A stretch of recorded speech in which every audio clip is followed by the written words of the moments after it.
Dear students of class 3, how are you all. Today हम लोग start करें life cycle of plant, your unit 3 and lecture 1 है आपका इसका। Life cycle of plant, life cycle क्या होती है? चाहे एनिमल्स हों, चाहे ह्यूमन बीइंग हो या प्लांट हो, सब लाइफ साइकिल पर डिपेंड है, उनकी एक लाइफ साइकिल है। ठीक है, अब सीड प्लांट की क्या लाइफ साइकिल है? सीड है, ठीक है। सीड से क्या हुआ? सीड ग्रो कि हमने अंडर द सॉइल उसको कर दिया, उसके बाद क्या हुआ? सीडलिंग हो गई, उसमें से छोटा सा निकल कर आया, रूट्स में से प्लांट निकल कर आया, फिर क्या हुआ? वो एडल्ट प्लांट बना, फिर एडल्ट प्लांट में फ्लावर डेवलप हुआ, फिर फ्लावर से क्या हुआ? सीड्स निकले, और इस तरह लाइफ साइकिल चले गए। अच्छा, अब क्या है कि फ्लावर्स में कुछ फ्लावर्स ऐसे हैं जो फ्रूट बन जाते हैं, बट कुछ ऐसे हैं जो फ्रूट्स नहीं बनते हैं। ठीक है, तो जो फ्रूट बनते हैं, फिर फ्रूट में से सीड निकलता है, फिर सीड को हम प्लांट में लगाएंगे, वही अंडरग्राउंड प्रोसेस होगा। तो क्या होता है? लाइफ साइकिल चलती रहती है। ठीक है, और इसी तरह प्लांटिंग होती रहती है।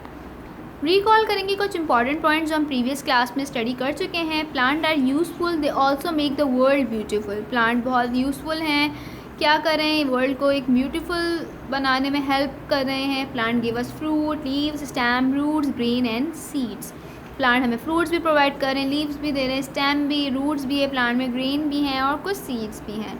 Many things are made up of plant. इसके अलावा प्रोवाइडिंग के अलावा प्लांट्स बहुत सारी चीज़ों में यूज़ हो रहा है, मेडिसिन्स में यूज़ हो रहा है, हमें शेड प्रोवाइड कर रहा है, हमें फर्नीचर प्रोवाइड कर रहा है। ठीक है, और पेपर बना रहा है प्लांट, तो यहाँ पर भी प्लांट की यूजेस हैं। ठीक है, इंट्रोडक्शन ऑफ चैप्टर में plants are called producer because they make their own food, they differ greatly in size, shape and the type of environment in which they live. ठीक है, प्लांट्स को producer कहा जाता है। प्रोड्यूसर कौन होते हैं? जो अपना फूड खुद प्रिपेयर करते हैं, ये किसी पर डिपेंड नहीं करते।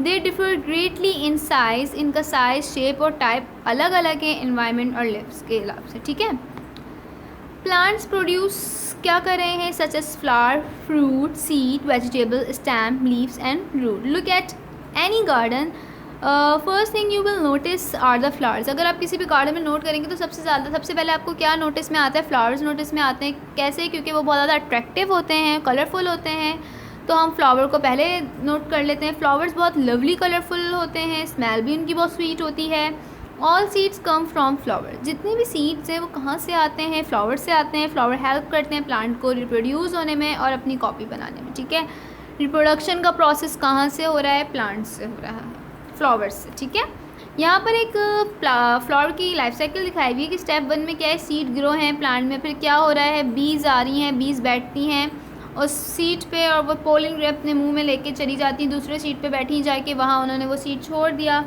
इस तरह से क्या हो रहा है? फ्लावर्स की रिप्रोडक्शन हो रही है। फ्रूट एंड सीड्स में fruit grow from flower, fruit में सीड्स होते हैं और कुछ फ्रूट्स में बहुत सारे सीड्स होते हैं, जैसे मैंगो में एक सीड होता है और पपाया में बहुत सारे सीड्स होते हैं, और अगर ऑरेंज की बात करें तो उसमें फ्यू सीड्स होते हैं। सीड्स जो है प्रोटेक्ट होते हैं स्किन से, एक प्रोटेक्टिव स्किन होती है फ्रूट की। यहाँ पे आपको शो किया हुआ है पपाया, मैंगो एंड वाटरमेलन। ठीक है, फ्रूट जो है वो ब्रोकन और dries them at seeds and fall into the soil near the plant. Seeds are disperse in many ways. क्या होता है कि फ्रूट में से सीड निकला, उसको हमने अंडरग्राउंड सॉइल कर दिया प्लांटिंग के लिए, उसके बाद क्या होता है? सीड ब्रस्ट होता है, वो रूट्स निकल जाती हैं उसमें से, फिर क्या होता है कि इसी तरह से सीडलिंग हो जाती है।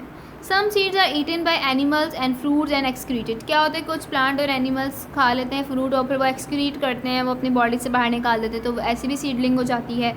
Many seeds are scattered by the wind and scattered by the explosions. और कुछ ऐसे होते हैं जो हवा के ज़रिए एक जगह से दूसरी जगह ट्रांसफ़र हो जाते हैं। ठीक है, कुछ वाटर के ज़रिए भी, वाटर से भी, और जो फार्मर कलेक्ट करते हैं plants in them in the soil. फिर फार्मर्स उनको जहाँ जहाँ फार्मर्स को सीड्स मिलते जाते हैं वहाँ वो उसको करते रहते हैं कलेक्ट, और फिर उसके बाद प्लांट करते हैं। उसके बाद यहाँ पर सीड्स की डिस्पर्जल शो की हुई है कि टोमेटो प्लांट है, बीन प्लांट है, ब्लैक जैक है, कॉकटेल है, वाटर है, किस तरह से डिस्पर्स हो रहे हैं एनिमल्स के ज़रिए। एनिमल ने टोमेटो ईट कर लिया, बीन ईट किया, उसके बाद एक्सक्रीट कर दिया बॉडी से। हवा के ज़रिए हो रहे हैं कि वो उड़ते हुए जा रहे हैं और हवा के ज़रिए हो जाता है एक्सप्लोजन। ठीक है, इसके अलावा explosion means the burst of, कोई भी वो है बर्स्ट हो जाता है सीड, तो उसके जितने पोलन हैं, छोटे छोटे पीसेस हैं, ग्रेन्स हैं, वो जाकर ट्रांसफ़र हो जाते हैं दूसरी प्लांट्स पे। इसके अलावा वाटर, बाय द वाटर भी इनकी ट्रांसफ़र हो जाती है। जर्मिनेशन क्या होती है? सीड जब उसकी कवरिंग होती है, जब वो छोटा सा बेबी प्लांट निकल कर आता है उसमें से, तो उसको जर्मिनेशन कहते हैं। ठीक है। और ये जर्मिनेशन में क्या होता है कि ग्रो हो जाते हैं अपने एडल्ट साइज़ में भी। इस प्रोसेस को जर्मिनेशन कहा जाता है कि हमने एक सीड लगाया ज़मीन के अंदर और फिर क्या हुआ, वो ग्रो करा तो उसका साइज़ बेबी प्लांट ग्रो हुआ, फिर उसमें से और एडल्ट बना, तो इस प्रोसेस को जर्मिनेशन कहा जाता है। जैसे आपको नज़र आ रहा है ये एम्ब्रियो छोटा सा प्लांट है, इसका सीड कोट ब्रस्ट हुआ, फिर सीड कॉटिलेडन निकला, फिर उसके बाद यहाँ पे शूट और रूट अलग हो गई, शूट अलग हो गई। पहले क्या था, एक सीड था, सीड से बेबी प्लांट से एडल्ट प्लांट, और उसके बाद शूट एंड रूट डिफरेंट हो गए। ठीक है बच्चों, यहाँ पे आपका ये काम ख़त्म हो गया है। इसका आपको बच्चों मैंने होमवर्क कुछ नहीं दिया, आप लोगों ने इसी को अच्छे से रीड करना है, सीड्स के बारे में, जर्मिनेशन के बारे में और डिस्पर्सल के बारे में। ठीक है बच्चों, अपना ख्याल रखिएगा। अल्लाह हाफिज़।